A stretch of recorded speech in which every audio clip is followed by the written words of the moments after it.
Hanya tempurung Indonesia Ya. yang kalau dibakar abunya berwarna putih. Yang lain berarti berwarna? Iya, seperti saya pernah import dari India dan Filipina, mereka kalau dibakar coklat tanah.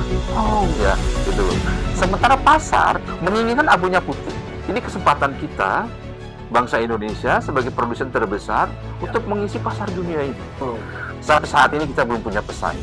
Kebutuhan satu negara di Eropa saja, Ya. dia untuk barbecue dan Ya. sisa satu tahunnya membutuhkan 270.000 ton woi. briket. Itu hanya satu negara. Kebayang nggak tuh seberapa besar pasarnya? Yang tadinya sampah itu loh, Ya. yang dibuang-buang petani, sekarang menjadi sesuatu yang sangat bernilai tinggi. Ini sudah nggak bisa dinafikan lagi, ini membantu kesejahteraan petani. Bisnis hitam bergelimang cuan.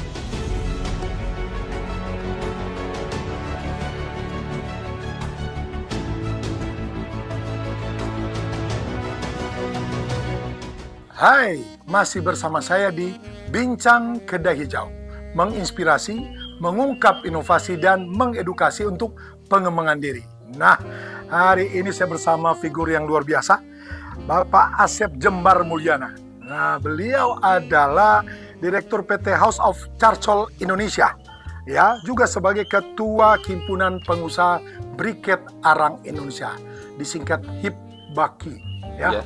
Nah, selamat datang Pak Asep di lokasi Bincang Kedai Terima Hijau kasih banyak, di Pak. Cibinong kita Saya sekarang. sudah diundang, menjadi satu kehormatan bagi saya bisa hadir di Terima kasih Bincang Kedai banyak. Hidup pagi ini. Nah, kita akan mengulas banyak hal ini yang ini saya ketahui ya. Siap. Tentang Seputar dunia hitam. seputar dunia hitam, bahwa bajunya juga hitam ini. Siap. Memang hitam bener ini suasananya ya. Tapi saya kira ini ada hal yang luar biasa yang ingin kita angkat, terutama terkait ini sangat dekat dengan kita ya. Ini adalah olahan dari tempurung ya, Tempurung kelapa. menjadi si hitam ini Betul. arang Arang tempurung. ini, karena Kang Asep ya, saya panggil Kang ya. Yep. Kang Asep ini pernah di Manado ya, jadi dekat dengan istilah arang tempurung ya. Hitang-hitang arang tempurung. Hitang-hitang arang tempurung. Jangan lihat hitamnya, bahwa ini sudah ya diolah oleh beliau sekian tahun yang lalu, nanti diceritakan menjadi produk yang luar biasa seperti di depan kita ini ya. Kemudian dengan alat ini juga dimanfaatkan produk ini dengan nilai yang luar biasa. Nah, ini apa yang menginspirasi atau mendorong ya Kang Asep kok bisa berbisnis dengan sesuatu yang hitam ini, bisnis Baik. dunia hitam atau seperti apa? Silakan. Jadi awalnya saya memulai bisnis ini tahun 97-98. 9798. Sudah cukup lama, ya sudah cukup, bahkan saya boleh dikatakan salah satu yang terlama di industri ini. Terlama? Ya, setelah ada di Pontianak, saya adalah yang terlama juga di industri ini. Tentunya dulu memulainya dalam tanda kutip by accident ya, Oh. karena saya tidak langsung sebagai tukang arang pada awalnya. Oh, iya. Saya lama di engineering consultant. Singkat Ya. cerita, ketika Orde Baru collapse, Ya, usaha saya pun ikut collapse. Ya, waktu itu di engineering consultant. Ya. Dan atas tawaran baik dari seorang teman ya. pembesar juga di negeri ini, saya pergilah ke Manado. Oh, Wah, ke Manado. Iya, jadi itulah awalnya saya berangkat ke Manado di tahun 97. Nah, teman ini punya perkebunan kelapa yang sangat luas di Manado. Ya. Ya. Dari situlah saya mulai mengenal industri ini. Oh. Awalnya juga terkaget-kaget, dari engineering consultant suruh ngurus kebun kelapa, mau diapain itu, ya kan? Bidangnya juga bukan. Bidangnya udah jauh berbeda. Ya. Tapi ya itulah, Tuhan kasih masih kita ide-ide Ya. dan masih mau belajar. Ya. Bersyukur sekali, sehingga kita akhirnya coba meriset ini kelapa bisa diapain. Ya. Oh, ternyata kelapa itu sabutnya bisa dibikin ini, Ya. tempurungnya bisa dibikin itu, dagingnya, airnya, dan sebagainya. Ya. Singkat cerita, setelah perusahaan itu berjalan dengan baik dan semua produknya ekspor, ya kan, juga tidak lama ternyata partner kita itu, bos kita itu di industri itu. Oh. Ya, mereka tutup bisnis itu. Akhirnya saya tetap di Manado, Ya. dan saya akhirnya membeli 1 hektar tanah sendiri, Oh ya. dan memulailah dengan arang tempurung. Pada saat itu, Ya. arang tempurung itu tempurungnya ya, di petani itu di Manado ya masih dibuang-buang. Dibuang aja Ya, ya. saat itu masih dibuang. Jadi kalau kita ambil itu tempurung yang menggunung-gunung itu, mereka senang. Mengurangi ini Iya, ambil aja ya, daripada dipakai sarang kelabang, ular. tikus. Mereka senang Semua, kita ambil gitu kan. Iya. Jadi kita hanya kasih uang ke petani, waktu itu hanya untuk menaikkan ke truk saja. Ke truk. Iya kan. Gratis. Nah, ya gratis. Saat itu masih gratis. Sekarang sudah mahal sekali. Ya kan, ini luar biasa. Ya. Jadi di sisi lain ini yang pertama sekali adalah bahwa produk ini berhasil mengangkat kesejahteraan para petani kelapa. Menambah penghasilan yang besar untuk para petani kelapa, tidak kecil. Ya di situ jadi awalnya saya dulu dengan membakar sendiri, ya kan, bakar sendiri di drum, di lubang, jadi arang. Awalnya saya jual arang dulu. Jual arang dulu ke pabrik-pabrik karbon aktif industri yang ada di Pulau Jawa. Jadi kami supplier bahan baku untuk mereka. Ya, karena waktu itu kekuatan kantong kita belum bisa beli mesin, ya kan. Lambat laun kita akhirnya bisa beli mesin. Mesin apa namanya? Briquette. Tetapi itu pun baru pada awalnya barbecue dulu. Kita jadi beli mesin untuk barbecue. Mulailah kita cari-cari market pasar. Waktu itu kan lagi zamannya Alibaba ya, belum seperti sekarang ya. Kita dapat pasar pertama kali dari Alibaba, ya kan. Sering waktu terus berjalan, ya kan, kami semakin tumbuh besar, ya kan. Dan akhirnya di tahun-tahun pertengahan 2000 sekitar 2006, 2007 itu mulailah kita mengenal yang disebut dengan sisa. Ya, tradisionalnya rokok orang-orang Timur Tengah. Tengah. Jadi ini memang budayanya orang Timur Tengah yang alatnya mungkin ini ya? Iya, alatnya ini dia.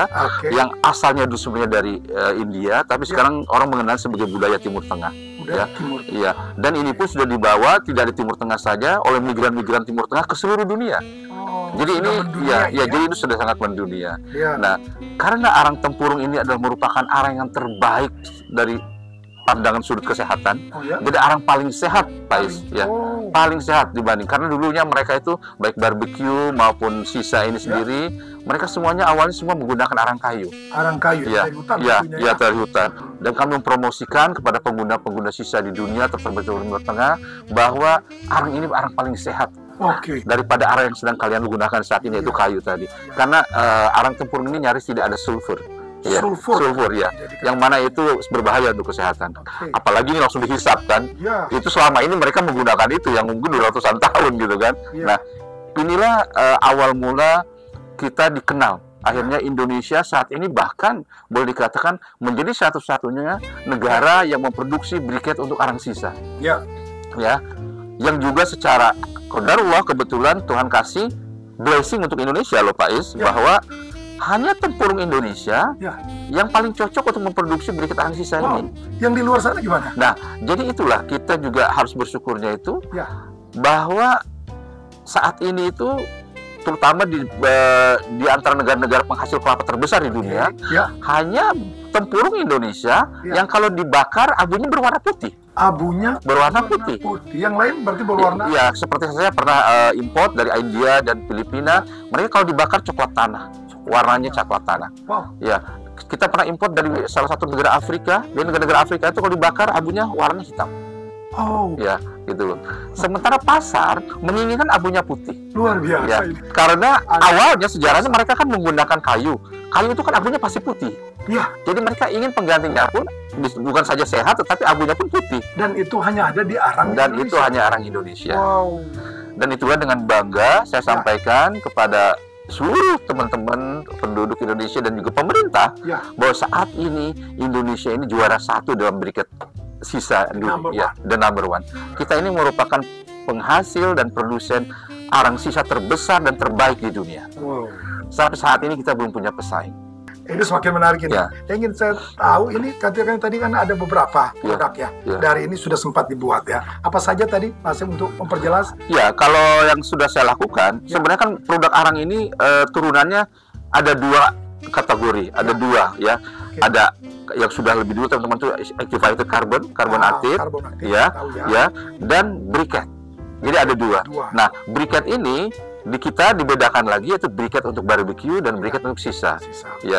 Nah, saat ini kami hampir seluruhnya, dan sekarang ini yang juga perlu saya sampaikan ini menjadi satu kebanggaan supaya juga dapat perhatian bahwa industri briquette arang tempurung kelapa ini di mana di Indonesia ini boleh dikatakan 100% hanya memproduksi sisa, kan, merupakan industri yang paling ramai di grassroots-nya. Misalnya gini, kan produk turunan kelapa ini banyak, ya kan? Tetapi yang paling banyak menyerap tenaga kerja adalah industri kami, ya kan? Oh. Ya, dan paling ramai, Ya. paling masif perkembangannya juga industri kami. Oh. Ya. Dan ini selama ini tidak dilihat gitu loh. Belum kali ya? Ya, belum kali ya. Belum gitu loh. Semoga, Ya, semoga betul. segera dilihat. Betul. Ya. Jadi industri briket ini kalau sedang dalam keadaan normal itu sekarang di atas 300 pabriknya di Indonesia. 300 Ya. pabrik Indonesia. Dan 80% lebih itu adalah UMKM. Ya, yang harus kita jaga ya. Dan mereka semua 100% ekspor, menghasilkan devisa untuk negara. Devisa yang dihasilkan dari industri briket arang tempurung ini tidak kecil, ya kan?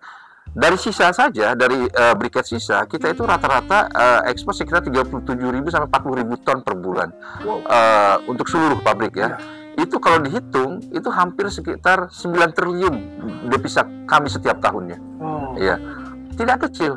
Yang tadinya sampah itu loh, yang dibuang-buang petani, sekarang menjadi sesuatu yang sangat bernilai tinggi, value-nya cukup tinggi, ya kan? Yang saya bilang tadi di awal, ini sudah nggak bisa dinafikan lagi, ini membantu kesejahteraan petani, menjadi penghasilan tidak kecil untuk petani.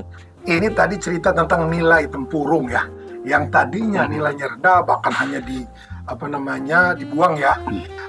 Setelah dirubah menjadi ataupun diolah menjadi arang oleh petani, nah bagaimana ini peningkatan nilai tambahnya menjadi produk yang tadi produk ekspor? Ya, jadi ya saya akhirnya Pak Is, dulunya mungkin ketika awal-awal masuk ke industri ini agak sedikit down dalam arti kok gue jadi tukang areng gitu kan. Terasa rendah gitu ya. Tapi sekarang bangga banget. Dan saya berterima kasih sama Tuhan. Saya diberi bisnis ini. Dan menjadi tukang areng. Ya kan? Karena apa? Bukan saja dari sisi nilai, saya ingin menyampaikan mengenai posisi strategis produk ini di antara produk kelapa lainnya. Ya kan? Yang pertama tadi, ini merupakan arang paling sehat untuk dikonsumsi manusia. Ya kan? Yang kedua, produk ini telah berhasil meningkatkan kesejahteraan para petani kelapa. Itu kuncinya, ya kan? salah satu. Ya, itu. Jadi nilainya itu sekarang kalau sudah jadi produk, ini bisa sampai 5-6 kali lipat dari raw material. 5 sampai 6 kali lipat dari harga raw material menjadi produk jadi. Ya, luar biasa. Inilah yang semuanya dikonversi menjadi 100% devisa negara karena kita 100% ekspor. Ya. Yang juga sangat menggembirakan dan menjadi tren bisnis masa kini bahwa briket ini, produk arang briket kelapa ini berkontribusi besar terhadap penyelamatan lingkungan. Kebutuhan manusia akan arang ataupun briket itu usianya sudah ratusan bahkan mungkin ribuan tahun, kita nggak tahu sejak kapan dimulai. Mereka selama ini 100% menggunakan arang kayu, ya kan? Yang kita semua secara nalar pasti ngerti, kalau mereka pakai arang kayu terus mereka nebangin hutan, mereka nebangin pohon. Ya kan? Nah, dengan menggunakan briket ini, ya kan? Jika kita berhasil menggantikan seluruh arang kayu yang ada di dunia dengan briket kita, kebayang nggak? Nggak ada lagi pohon yang ditebang, ya kan? Jadi kami itu punya hitung-hitungan, Pak.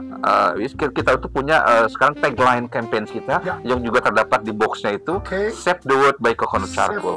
The World by Coconut Charcoal. Stop cutting trees, ya. Stop cutting down trees for the charcoal purpose and use the coconut charcoal to save our planet. Intinya, hentikan penebangan hutan untuk kebutuhan arang, gunakan briket arang kelapa untuk menyelamatkan bumi kita. Luar biasa. Inilah campaign yang kami bawa ke seluruh dunia. Luar biasa. Ya. Dan sambutannya luar biasa, Pak Is. Sambutannya luar biasa. Dengan campaign ini, terutama dengan negara besar, negara-negara yang sudah modern, yang sudah aware dengan lingkungan, mereka disuguhi produk yang seperti ini, mereka akhirnya mencari produk kita. Dan mereka nggak kemana-mana, nyarinya pasti ke Indonesia. Setiap 96 ton briket yang kita produksi, itu sambil kita menyelamatkan 1 hektar hutan dunia. Setara dengan menyelamatkan 1 hektar hutan dunia. Karena dari beberapa jurnal yang saya pelajari, bahwa 1 hektar hutan itu rata-rata menghasilkan arang kayu sekitar 96 ton. Ya, jadi apple to apple gitu kita bandingkan, ya ini ber-96 ton produk kita sampai dengan menyelamatkan 1 hektar hutan dunia. Luar biasa. Dan ini kontribusi ini tidak kecil. Misalnya kita pernah menghitung kebutuhan satu negara di Eropa saja. Satu negara di Eropa itu dia untuk barbecue dan sisa 1 tahunnya membutuhkan 270.000 ton briket. jika dikonversi ke hitung-hitungan yang tadi, ya, dalam 1 tahun mereka harus menebang hutan sekitar 3.000-an hektar. 3.000 hektar selesai. Padahal untuk membangun hutan sendiri tidak mudah, ya kan? Itu hanya 1 negara. Kebayang nggak, ya? Kalau kita biarkan seluruh negara dunia ini masih menggunakan berita arang kayu terus. Inilah campaign yang kita bawakan dengan produk ini, dan sekarang itu akhirnya apa? Hasilnya tuh otomatis demand market ini semakin tidak terkendali. Ini kesempatan kita, bangsa Indonesia sebagai produsen terbesar untuk mengisi pasar dunia ini, yang kita nggak akan mungkin bisa supply suatu saat karena semakin lama orang sadar lingkungan semua, ya kan? Itu yang luar biasanya dari produk ini. Ini menarik. Tidak saja menghasilkan cuan, tetapi juga berkontribusi terhadap penyelamatan lingkungan. Ini semakin menarik, Mas, Kang Asep. Ada hal yang ingin saya tanyakan. Orang jadi terinspirasi ini ya. Baik. Ya, bagaimana mau merubah si arang ini menjadi charcoal yang ini sedikit aja gambaran secara umum. Teknis sedikit lah, biar ya dibuka dikit ya. Siap. Rahasia perusahaannya Pak Kang Asep ya. Ya, sebenarnya di industri ini tidak ada rahasia, ya. Karena seperti saya bilang, industri ini sudah sangat masif perkembangannya di Indonesia, besar sekali. Saya dapat informasi dari Departemen Perindustrian, izin yang dikeluarkan saya sebenarnya udah hampir 400-an. Ya untuk industri ini, ya kan. Jadi perkembangannya masif sekali. Formula ataupun resep dari industri ini juga udah rahasia umum, semua orang tahu, ya kan. Tetapi hasilnya beragam. Meskipun resepnya satu, ya kan? Ya, karena disinilah Pak Is, kalau cara pembuatannya ini seperti kita membuat kue tradisional sebenarnya. Arang kita jadikan powder, ya kan? Dihancurin jadi powder, ya kan? Powdernya nanti kita mix dengan tapioka sebagai perekat, dikasih air, dilengket, di-mix ya, diadonin, ya kan? Ya, lalu dicetak. Selesai. Ya, dicetak sesuai ukuran yang kita butuhkan, ya kan? Setelah itu di-open, dikeringkan seperti bikin kue. Simple ya? Simple sekali secara proses. Secara proses simple sekali.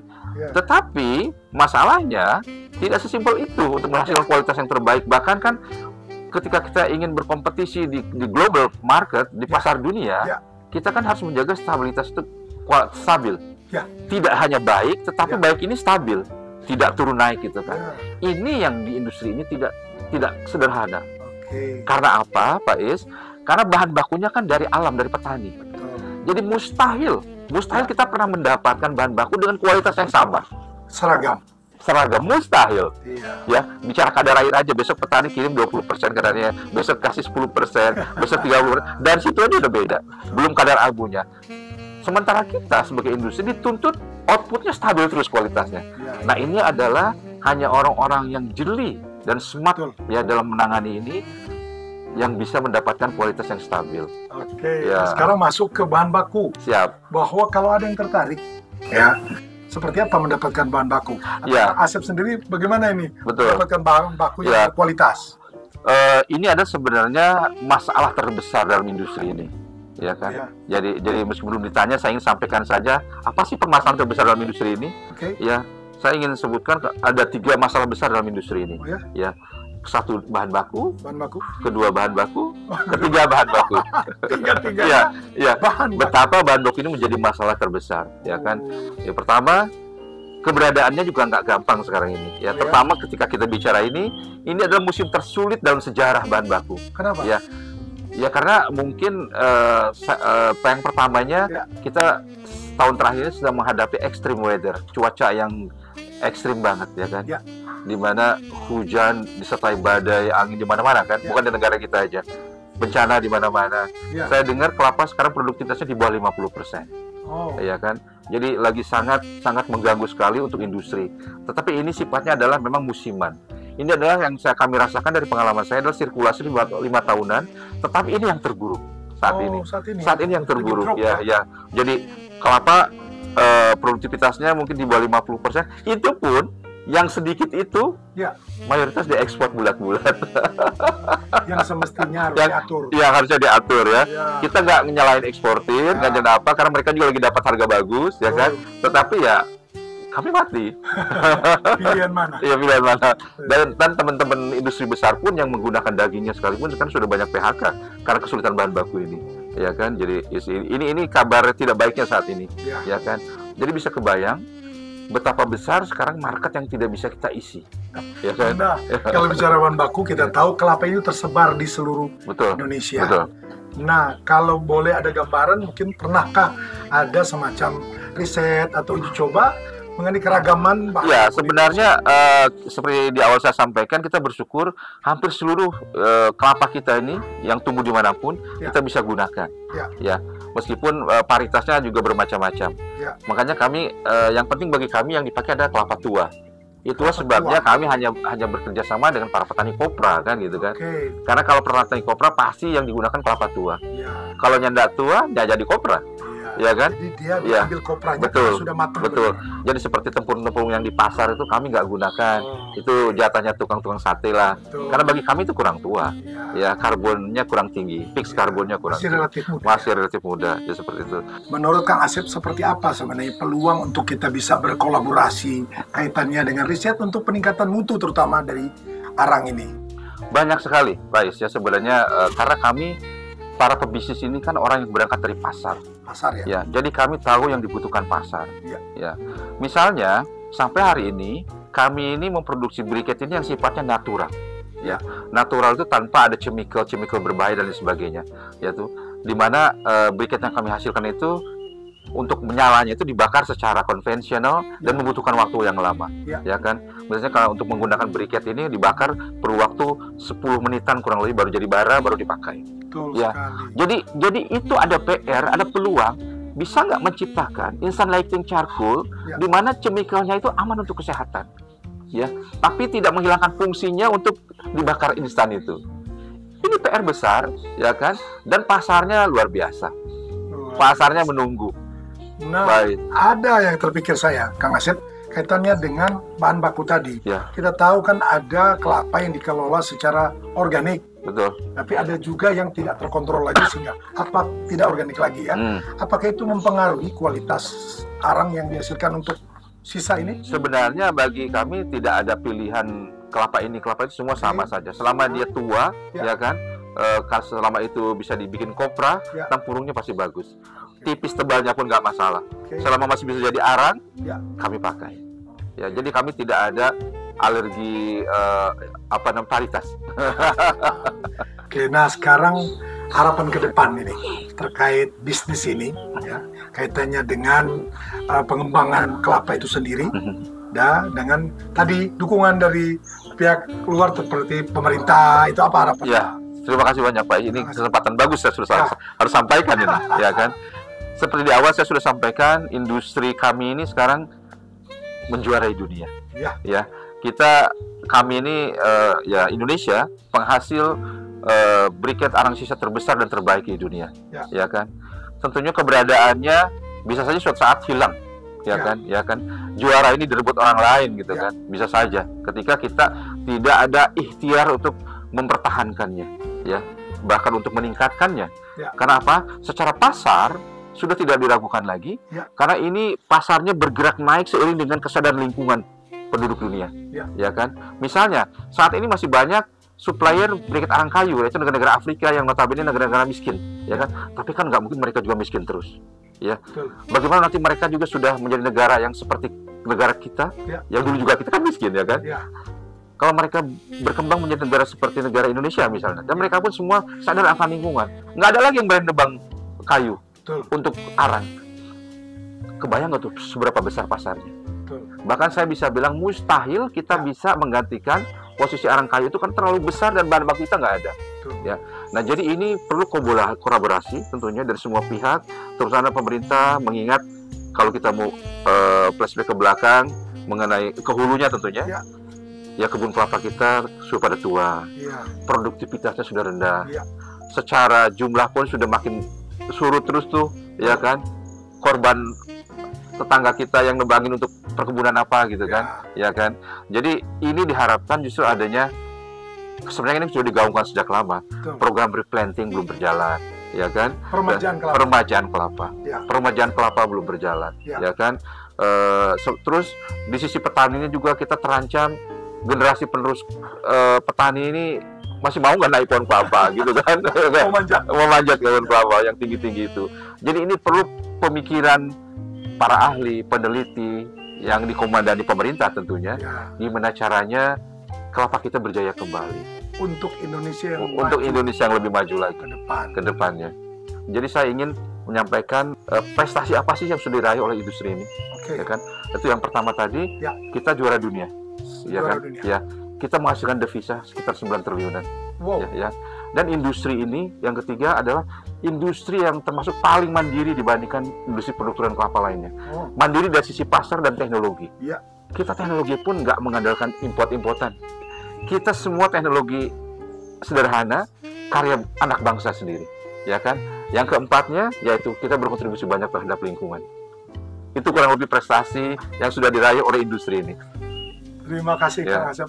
Kita mungkin ada sesi berikutnya, di episode berikutnya, menggali lebih mendalam lagi tentang bisnis hitam ini, yang saya namakan bisnis hitam bergelimang cuan. Terima kasih banyak atas waktunya. Terima kasih. Semoga kita akan sambung di episode berikutnya. Amin. Dengan senang hati.